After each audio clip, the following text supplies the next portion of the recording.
Hi, my name is Matt, and we're going to do something special in this series. We're going to kind of cover a complete tutorial on no start diagnosis, and this is going to include cranking no start, like what is the problem with this. I think it's a 91 or 92 Olds 98 Royale. And also at the end of the video, we'll cover the no crank, no start, which is a much simpler diagnosis, but that kind of gets to the point here. Normally my videos are for much more advanced do-it-yourselfers and even some professional mechanics. But I'm going to kind of take a step back today, and we're going to sort of cover a complete guide for including not necessarily beginners, but people that kind of know their way around a car, know how to use a voltmeter, know the basics.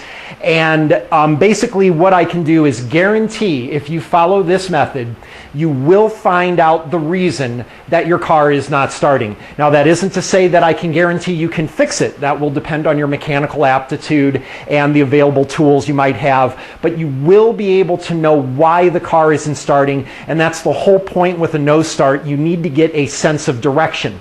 And I use a specific method to cover all the possibilities. Basically, if you follow this method, I can guarantee you will find why the car isn't starting, unless you just overlooked something or maybe just aren't wired right or something. But let's talk about the method real quick, and then we'll go ahead and apply it to this car. So the system I use I call FASTTEC, and settle down Honda boys, this is not a new ricer mod to get your car up to 130 horsepower. This is just my own mnemonic to help me to cover the possible categories that would explain a cranking no start. And again, this is for a cranking no start. We will cover at the end of the video the much simpler non-cranking no start. But your no start condition is going to be one of these categories. If you find that it is not, then you just simply didn't do it right.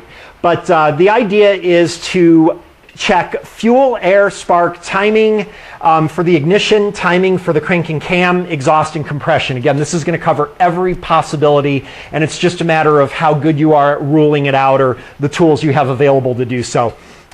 Generally, I don't get no starts in my garage. I usually fix them in the field. There is definitely something intrinsic about a no start condition that it draws every guy within a mile that thinks they can help. And invariably, the first thing they do is they replace plugs and wires. Very often I get asked, hey, do you want to change plugs and wires? You can borrow my tools. And generally I answer that with, no, that's okay. There's plenty of tools around this vehicle, if you know what I'm saying. But the problem is none of them have a system. They look in the engine and it's all spaghetti. They have no idea what anything is, and you have no idea where to start. By using my method, you will be able to break that bowl of spaghetti into sections that you can focus on exclusively. So the sections, again, fuel, air, spark, timing for the ignition, timing for the cranking cam. On some cars, again, there's a redundancy here, I know, but the idea is on some cars with a distributor, if the distributor is not aligned right or something, then of course the spark won't happen just before top dead center. You will get a no start. But you can also have it where there is a timing problem between your crank and cam. You jump a tooth on a timing belt or something, or you have a problem with a crank or cam sensor position, which also is related to spark because those generally key the spark. So there's a little redundancy. Air is actually redundant with compression. You have to have air coming through to get compression. I just put it there to remind me to check kind of more simpler things, idle air control closed, something like that. We'll explain all that. So what we are going to do is I'm going to actually start with fuel and work down the list in order. And even if we find that we rule out a problem, I'm going to show specifically how to cover it thoroughly so that you will know what to do on your car. If I find there's fuel in this car, I'm going to continue showing ways to verify that there is fuel, even if I know that there is, just to help you out. So the thing with this system is in actual application, you won't do it like I'm showing in the video because some of the tests are going to be much harder to do than others. You want to do a system where you're not just following this rote, but you're sort of using your brain to think which is the easiest next step and then going to the easiest next step that is the most likely. Just for example, if we check fuel pressure, and we verify there's fuel pressure, that does not necessitate that the fuel is firing through the injectors. But it's much harder to find if the fuel is going through the injectors than it is to do some of these other tests. So the idea is we may hold off on checking that the injectors are getting fuel passing through until we finish some other tests, just because it would be rather time consuming to verify the injectors are working. So hopefully that makes sense, and maybe we'll apply that here. So at this point we're going to start with fuel, and we're going to first of all verify we still have the no start condition. On this car, it died while driving and then would not restart and was towed in. So we're going to go ahead and verify that it still does not start.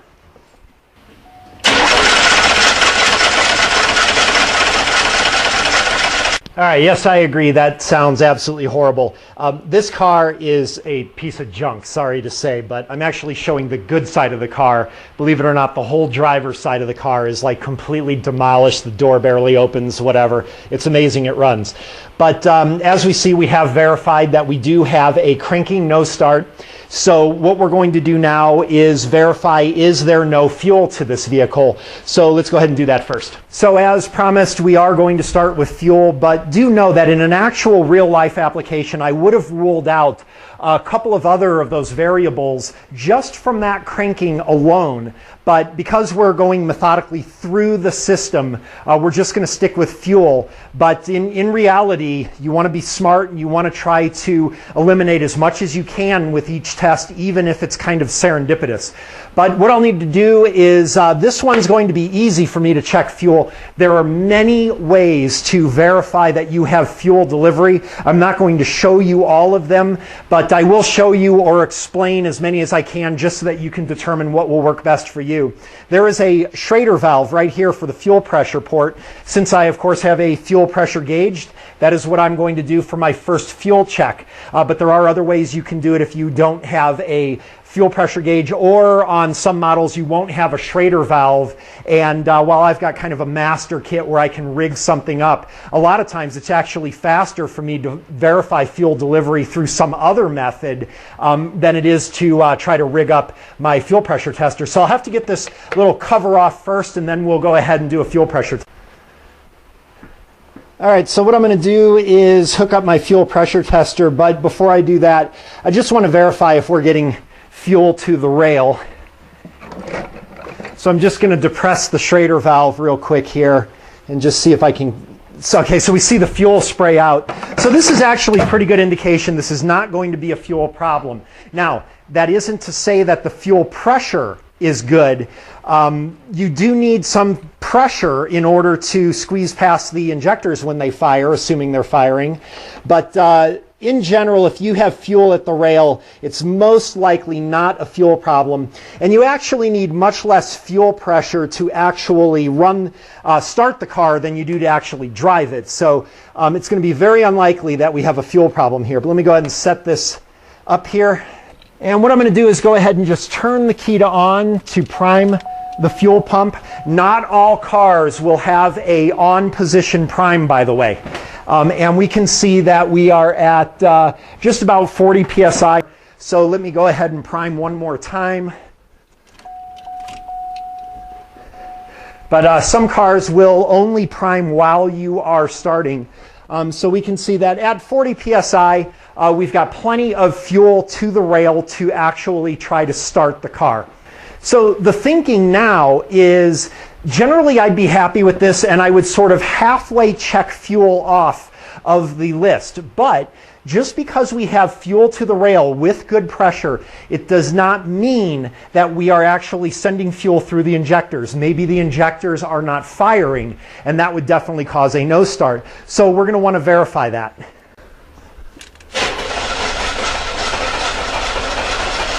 Okay, so the slight movement of the gauge that we saw there is actually some indication that the injectors are firing. But of course, a good fuel pump's going to keep up with the injectors firing, so you won't get a dramatic decrease. So again, normally I would pass on to something else because the likelihood is lower than other things right now, but because we want to make this video simple, we're going to completely rule out fuel, and that means we have to verify that these injectors are firing. So one of the things, we don't really have to do this with all the injectors. If we can verify that we've got 3 injectors firing, then we should easily be getting the car to kind of try to catch, or maybe even start and run for just a second or two. So we're going to go ahead and verify that we have control to the injectors. There's a number of ways that we can do this. One way, we could remove the whole fuel rail and then put some buckets, little plastic containers or something underneath the injectors, crank the car, and then see that we actually get fuel out of the injectors. That would be one way of doing it. Probably not the simplest, probably not the safest. Another way that we can do it is this. We're going to verify that we have control to the injectors. So I'm going to undo a few of these injector harnesses here. And I'm going to put in it's called a Noid light, a little 12-volt light. And if the light lights up, then that is going to be verification that we have control from the computer to the injectors. So let's go ahead and do that.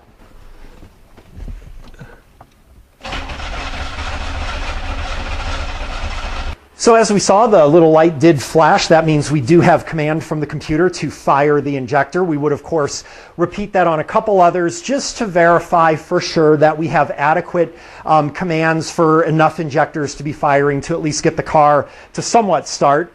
I am not going to do that for the video, though. But what we are going to do is consider another possibility. You may not have the little Noid light. So let me show you another way that you could test this. And you can do it... hopefully, if you're watching these videos, you know how to use a multimeter, but we're going to go ahead and get a multimeter and set it to voltage and hook that up onto the harness. All right, so I'm going to need to put a couple of needles in here. You want to be extraordinarily careful when you're doing stuff like this, that when you fire the engine, you do not make contact between these leads. Right now we don't have a computer problem, but if you have these touching each other, then you almost certainly will fry the computer. So this is actually a very dangerous test. I am only doing this for one specific reason, and only one, and I will explain it in a second. But let me go ahead and hook up my voltmeter here. All right, and just to be safe, I'm going to go ahead and put some tape over my positive here, just to make sure I don't get a short to ground. If you are not really pretty comfortable with electricity and electrical testing and stuff, I'm going to severely recommend you not do this and let somebody who knows what they're doing try this. But it's one of the reasons I don't really do a lot of beginner stuff. I like to just assume that people know what they're doing here. So let's show you something that you may not be aware of, even if you kind of do know your way with a voltmeter. So let's do this test with a voltmeter that pretty much every home mechanic's going to have, and I believe that something is going to happen unexpected.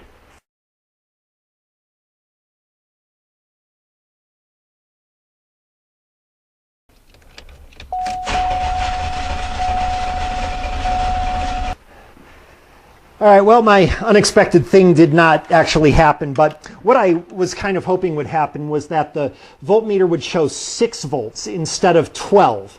But the reason is because, and it's one of the reasons that on my channel I almost always talk a lot about theory of operation and how things work and how the tests work. The thing you may not be familiar with on a voltmeter is that the voltmeter actually measures average voltage. So while of course we wanted to see 12 volts, the battery's starting to clearly get a little weak from all the starting, but with almost 11 volts, we know that the voltmeter did work at finding that there is a command there. But it is entirely possible if you do this that you will see 6 volts. And the reason is because the voltmeter is taking the average of the cycle with it off and on between 0 volts and, of course, 12 volts. So you might look at it, see 6 volts, and say, oh, there's my problem. There's only 6 volts. It's not enough to fire the injector. And you would falsely, start replacing a computer maybe or something like that, tracing the wrong thing. So it's very important that you not just be a swaptron and that you understand what you are doing, understand the theory of it, because had that shown 6 volts, that would have been a positive test for the fuel injection system, but you might have thought that it was indicating a problem. So we know now that we've got several ways of testing that there is command to the injector. But the problem is, does that mean the injector is firing? Well, scientifically, it does not. It is still possible that we're getting command to the injectors, but the injectors themselves aren't firing. Now, the odds of this are infinitesimal, and you would be kind of silly to pursue something like this. But I'm going to show you how to do it anyway, just because we're being thorough in the video. Once we do this test, or a couple of them, to verify the injectors are firing, then we can absolutely, positively cross off fuel from the dry erase board of knowledge up there. So we're going to do this a couple ways. One of them is going to be kind of a really basic way, and the other one is going to be a way, again, that I'm not going to recommend you do. So I'm going to do that one first. So what I'm going to do in this test is I'm going to manually fire an injector. And I'm going to know that the injector is working because since we're at static pressure right now, in other words, a resting pressure, if I pass fuel through the injector, then the pressure should drop because the fuel pump's not running to keep up with it. So we will see a drop in the pressure. Now, I don't want to fire the injector very long because I don't want to fill the cylinder up with fuel and hydrolock the engine. Normally, and in other videos, you've seen me do this with a scan tool. This is a great way. This is not a great way to detect a no-start condition, but this is actually a good way if you have a misfire in one cylinder and you wanted to verify that the injector is working in that cylinder. So there is some application for this. So what I'm going to do is use a special tool here. So I'm going to use a tool, it's called a power probe, and the idea of this is very simple. What this is going to do, it's going to let me put a power and ground directly to the injector. You can also do this, of course, by just using jumper wires from the battery, but this tool just makes it a little bit easier and a little bit safer.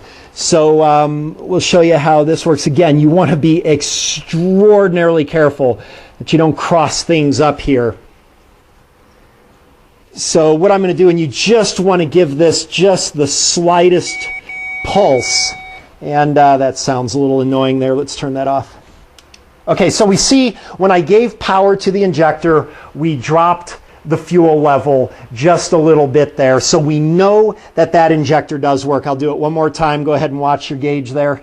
Okay, so we've put probably a lot of fuel into that cylinder, which is fine because we'll go to another test pretty soon where we're going to remove the spark plug anyway. But that confirms that the injector works, and we've confirmed that we have control to the injector. So presuming that the injector is plugged in properly, we know that we have the injectors firing. All right, so we are going to do one more test to show how we would verify that there is fuel being delivered into the cylinder, and that is going to be actually a considerably safer test than what we did. I am highly recommending you not do the electronics unless you're pretty comfortable with automotive electronics, because you absolutely can fry the engine computer. I really need to stress that. So another way is to just directly see if we have fuel in the cylinder. So what I'm going to do is remove a spark plug, and then we're going to put a piece of paper over the spark plug hole and catch the vaporized fuel that is going to spray out from the spark plug. All right, so while I get this spark plug out, I got grease on my hand. That never happens. One of the nice things about using your brain with this is you can also kind of test things that are going to keep you cleaner. I do not like getting dirty, believe it or not. But we're going to take this spark plug out here. And one of the things we're going to do is, if we look at the plug, it probably won't show in the camera, but you can actually see some of the gasoline from when I sprayed the fuel. And if you smell it, it absolutely smells like gasoline. So again, there's some indication that we've got gasoline in the cylinder, but we are going to definitively prove it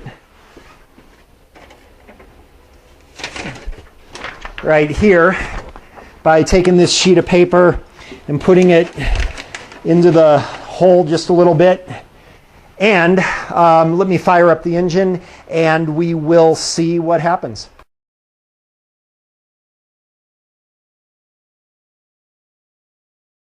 Okay, I don't know if this will show up on the paper, but right by my big grease stain here, right here in this area, there is a definite kind of yellowish spot, and it absolutely completely smells like gasoline. The only two reasons you would have anything on the paper would be as if it's fuel or if it's coolant, if you have a blown head gasket. So this is definitely fuel on there. Really simple test. If you have a little yellow spot on there and you can smell fuel, the only explanation is that the injector's fired into the cylinder. So the other thing I want to point out is while fuel is definitely not the issue on this car, what if it is on your car? Well, what you're going to have to do is, again, it depends on your level of aptitude.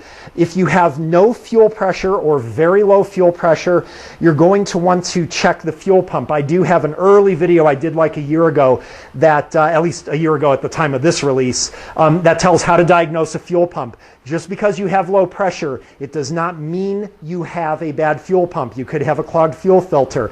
You could have bad wiring. You don't change the fuel pump and change the fuel filter and do it that way like a Swaptron. You diagnose, is it the fuel pump? Run 12 volts right to the fuel pump. If you still have low fuel pressure, well, then it's either the wiring from where you're tapping in to the fuel pump, or if you're doing it right at the fuel pump, then the fuel pump is definitely bad. Or actually, you could have a restriction too. So actually how to test these things specifically is going to be a little bit beyond my control. If you find you're not getting command firing these injectors, then there's a number of things that could happen. You could, of course, have a computer problem. You could have a camera crankshaft problem. Sometimes on some cars, the fuel injection is dependent on you having signal from those devices. The other possibility on some cars, I know, for example, like the earlier, like mid-90s Chevy Suburbans and things, if you have low oil pressure or you have some short circuit or problem with the low oil pressure light being on, that will actually shut off fuel to the vehicle as a safety to prevent you from destroying your engine from low oil pressure. So there's all kinds of things, and I can't go into all of them or how you would test them. That's up to you. But the idea is, using the techniques I showed you, you would know you have a fuel problem, you have a direction, and that's really the best that you can hope for, and then it's up to you to know how to go in that direction of fuel. So let's go over to the board of knowledge and see what's up next. All right, we can scientifically run fuel off of this list. So obviously that would be a very stupid way to do it in real life, going through all that. Normally I would have just put a check mark by fuel after doing the fuel pressure test, and then I'd go through a bunch of the easier ones and then maybe come back and verify the injectors are firing. So again, you want to use a methodology to your system where you're balancing out the likelihood of a problem versus the ease of the testing. So what we never do, though, ever, is just try to buy plugs and wires and see if that fixes it. So up next is air. Air is going to be a much simpler one to do. You have to have air in order to get compression and, of course, your air-fuel mix. So let's look at some possibilities where an air restriction may be your problem. So it goes without saying, air filter would be an easy thing to check. It is very unlikely you're going to have an air filter that is so incredibly dirty that you're not going to get a start condition, but it may affect drivability. I actually have a video on a Hummer that had exactly such a phenomenon. I have actually seen before where people were doing their own work, replaced the air filter, forgot they left a shop rag, and I found a shop rag jammed up near the mass airflow sensor. If the car has a mass airflow sensor, it'll definitely catch up on the screen there. But one way to check for air is actually remarkably simple. We're going to get into the car and I'm going to just push the gas pedal down. The gas pedal, if you know anything about cars, is actually the air pedal. It opens up the butterfly plates. So let me go ahead and do that, see if it makes a difference holding the gas pedal down, and if it does, then I will explain why that is.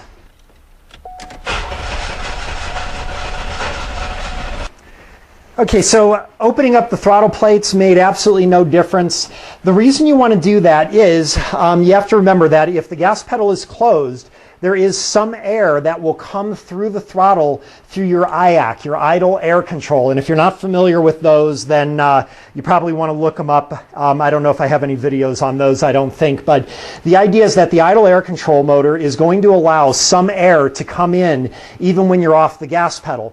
If that idle air control motor is completely closed or blocked with carbon, actually, you know what? I have a video on that. I can't remember which one it is, but I did have a video where the IAC passage was blocked with carbon. The problem is then you will have no air getting in the engine. If you have no air getting in the engine, then you cannot burn the fuel. You actually won't have compression, in fact. So another way to do that is to just simply take off the air intake hose right in front of the throttle body like that. And that, of course, we'll check in here, and there's just a MAF screen there. By the way, don't remove your MAF screen if you're one of those performance idiots.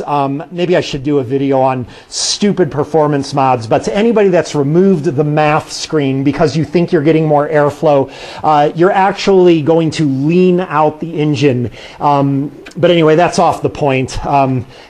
Just chat rooms irk me. So what we could do, of course, we could try starting the engine again to make sure that we don't have an obstruction with the air filter or anything. But at this point, I am pretty confident that we are not going to have an air problem. Another way you can verify that you don't have an air problem is on the compression test. If you have compression, then there is air entering the engine. And as a matter of fact, as long as we're on the topic of air, let me go ahead and prove that. All right, let's get a compression gauge onto this cylinder, and actually it won't hurt to see the compression anyway, because to be honest, this car is such a piece of junk. I am curious if it's below spec on compression anyway. But there we go, and let's get this gauge in the camera. All right, sorry for the angle there, but the idea is to see that we get compression. Okay, so I have no idea what spec is for this engine, but 120 does seem a little bit low, but I'll definitely check that. But anyway, the point is we have compression. Now, here's what I'm going to do. I'm going to block off air completely to the engine. That one fits there. And the idea is now with no air in the engine, let's see what effect this has on the compression test. So technically, like I said, air and compression are overlapped. I do have a little redundancy with my FASTTEC method, but the idea here is to show you that just because you get a low compression test, it may not necessarily be because of a mechanical problem with the rings or whatever. You may actually have no air entering the engine. It is actually why on a compression test, if you know how to do it properly, they always tell you to put the gas pedal to the floor all the way when doing the compression test, and that is so that you ensure that you get air into the engine for the compression test. It's actually a good idea on a compression test to do both with your foot on the pedal and with it off the pedal, and the compression test should be relatively similar if you've got good airflow into the engine. So that's a little bit more on compression testing though, which we'll get to. So let's go ahead and see what the effect is on the compression test when we take air away.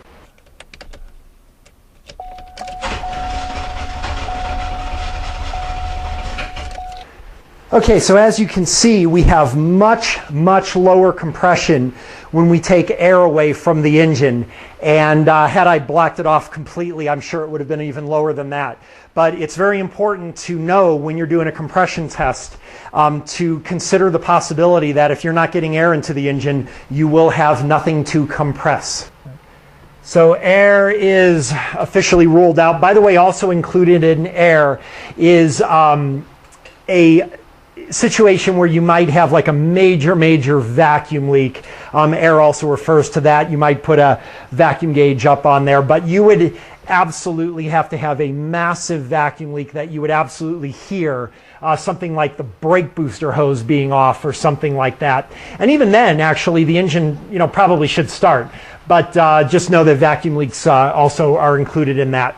The next thing, of course, would be spark.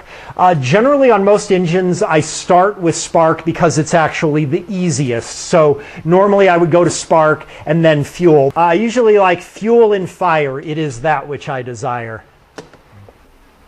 All right, for spark, which is actually where I believe we're going to find the problem with this car, because it's very, very often either fuel or spark, probably 90% of the time actually.